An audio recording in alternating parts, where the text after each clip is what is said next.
Hey guys, welcome back to the homestead. Guys, we're out here in the, call it the barnyard if you will. Go through this gate. Got some big news, guys, some exciting news here on the homestead. I ended up kind of trading one of my billies, one of my goats, about a week ago Sunday, and y'all's gonna be a little surprised what I ended up trading them for. Guys, I ended up trading them for 3 little pigs. Check them out. Pig, pig, pig, pig, pig, pig, pig, pig, pig, pig, pig, pig. 3 little pigs. And old Charlie, she can't stand it.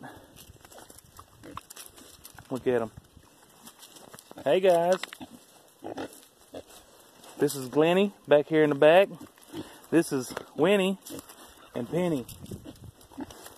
There's 2 females right there, and there's the male. Anyway, guys, check them out. We got 3 feeder pigs, guys. We're gonna feed them out, eat a couple of them, end up probably giving one away. Now the boy has been cut.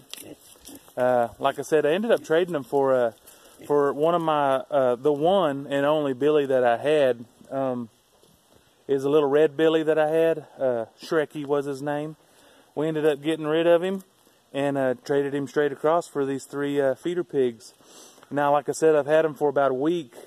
They've been over there in the barn, and by golly, I've been feeding them and kind of getting them a little friendly and stuff. And like, shoot, they come right up to my legs, and I can't pet them quite yet, but one little trick that I've been doing is I've been taking just a handful of corn in the mornings and hollering at them, pig, pig, pig, pig, pig, pig, you know, and just go throw it in the floor over here in the shed here, and that's enough for them to eat and last them a couple hours. And a couple hours later, by lunch, normally I get another little scoop and I'll pig, pig, pig, pig, haul them and throw it in there as well.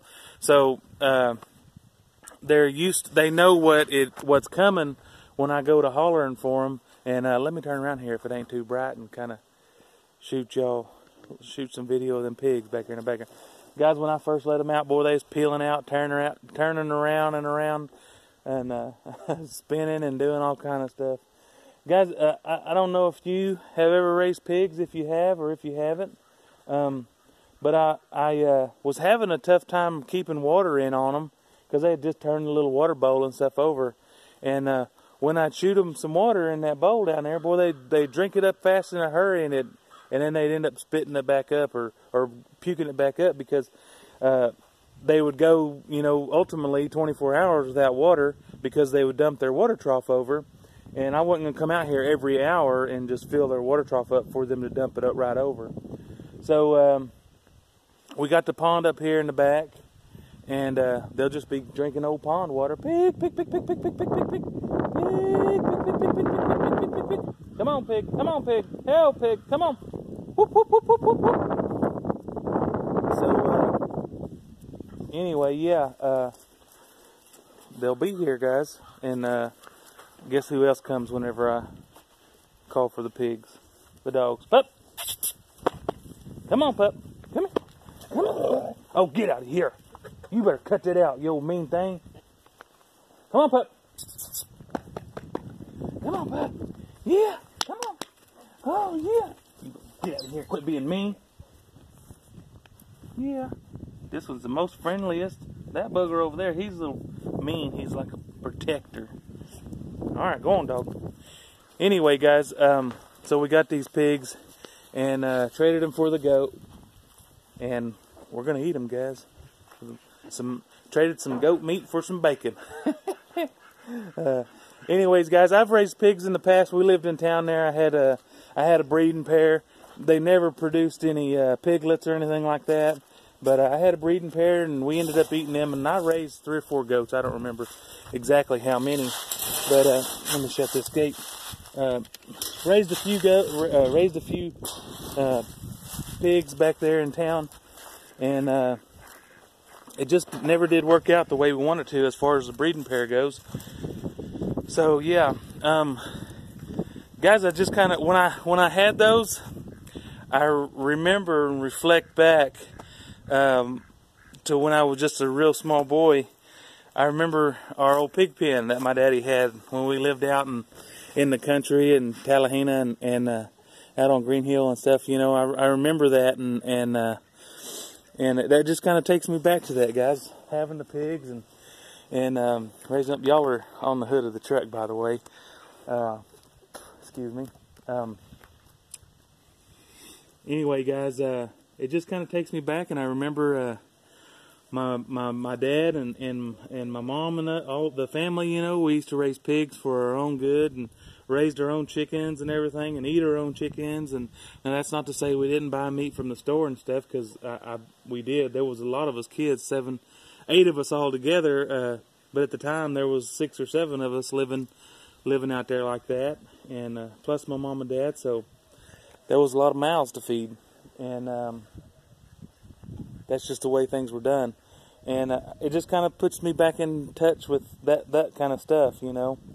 And I enjoy that. I got a friend that we're getting ready to order some brooder chickens, and we're going to raise some chickens, but we're going to just go in halves and kind of just take care of them together. And he's got a little depucker machine that you might see some of the other homesteads and stuff have. They got the depucker or defeather or whatever you call it. You just throw them in the old washing machine looking thing and comes out with no feathers, guys.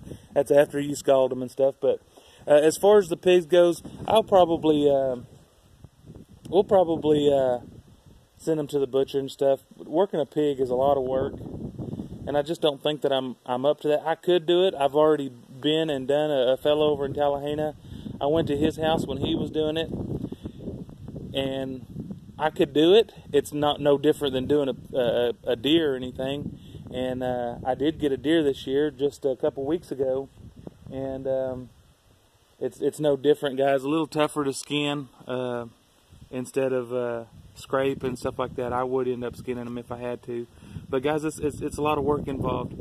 Anyway, I just wanted to put out a video. It's been 3 or 4 weeks, and I wanted to put that out and kind of show you the new things. We've had, like I said, had them a little over a week. Sunday was a week, and I'm excited about it, guys. I'm excited for them to grow and turn into some bacon and sausage. I've had another project going on here, guys. I'm converting our home basically to where we can have propane, guys. I went on Black Friday and bought a propane stove, or a gas stove, and switched it over to propane. And I've got all the propane stuff, propane lines and everything ran, and ended up buying this old propane tank off of my grandmother. It helped her out, and it helped us out as well. Now the gas company came yesterday, and they did some work here, and I'm going to end up having to replace. Oh, I had to have this valve here replaced. This is I want to call it. It's the service valve, I guess you could say. It's the regulator had a new regulator put on it, a new service valve. Gonna have to have a new fill port, a new gauge back there, and a new, I'm gonna call it a blow-off valve, vapor relief, I believe it's what it's called, and a new service line on this end of the regulator. And gonna end up getting it filled up today. The guy's on his way to put the new valve on. Matter of fact, I think he's pulling up. I'm gonna go ahead and wrap the video up, guys.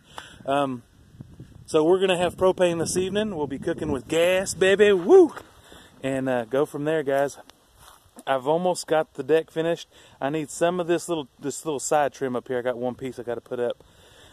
It's been a busy last few weeks, guys. We went on a little trip down to Texas. The holidays, guys. We did a little shopping on Black Friday. It's just been busy, guys. So anyway, guys. Subscribe, like, share, do all that crazy cool little stuff on your social media. The Propane Guy is here. So I'm going to go ahead and go guys.